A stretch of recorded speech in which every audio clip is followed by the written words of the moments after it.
সাঈদীর open challenge, অষ্টম পাতা, 1997 7ই অক্টোবর। এত বড় 2 কলমে হেডিং।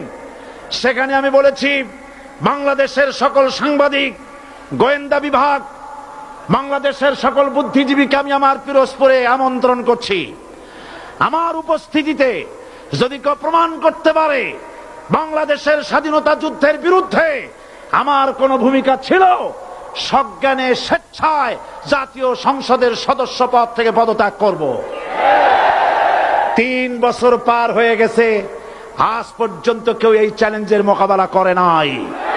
সুতরাং আমাকে যারা রাজাকার বলবে তারা পিতৃ পরিচয়হীন অবৈধ সন্তান। 1971 সনের, শোনো মুসলমানেরা, 1971 সনের কোন কাদা সাঈদীর গায়ে লাগে নাই।